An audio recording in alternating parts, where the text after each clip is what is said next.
வாங்க சிம்பிளாக வெண்பொங்கல் எப்படி வைக்கலான்னு பார்க்கலாம். இப்போ வந்து பச்சரிசி வந்து 2 கிளாஸ், அதுவும் நான் எந்த கிளாஸில் எடுத்திருக்கேன்னா ஒரு சின்ன கிளாஸில் 2 கிளாஸ் எடுத்திருக்கேன். அதே அளவுக்கு சேமாக பாசிப்பருப்பும் எடுத்து கழுவி வச்சுக்கோங்க ரெண்டையுமே, சரிங்களா? அப்படின்னா தான், ஏன்னா குவான்டிட்டி வந்து 2 சமமாக இருந்தால் தான் நமக்கு வந்து அந்த வெண்பொங்கல் டேஸ்ட் வந்து நல்லா கிடைக்கும். ரெண்டையுமே நல்லா கழுவி எடுத்து வச்சுக்கோங்க. நம்ம குக்கரில் தான் வைக்க போகிறோம். அப்போ எந்த அளவுக்கு தண்ணி ஊற்றணும்னா, இப்போ வந்து நம்ம 2 கிளாஸ் எடுத்துருக்கோம்ல, அதுக்கு நான் வந்து 3 செம்பு வந்து தண்ணி ஊற்றிருக்கேன். தேவையான அளவு வந்து நீங்கள் உப்பு போட்டுக்கோங்க. உப்பு போட்டு குக்கரில் வச்சுருங்க.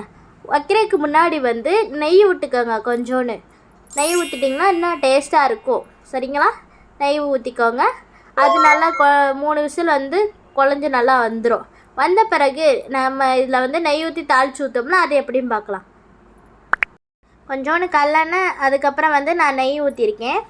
இது தாளிக்கிறதுக்கு என்னென்னா கருவேப்பிலை, ஜீரகம், மிளகு வந்து கொஞ்சம் இடித்து வச்சுருக்கேன். இதோடு வந்து இஞ்சி கொஞ்சோண்டு போட்டுக்கலாம்.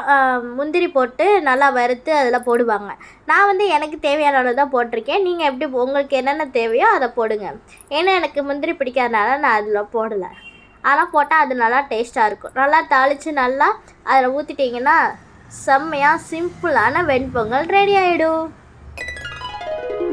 நீங்களும் இதே மாதிரி வீட்டில் செஞ்சு பாருங்கள்.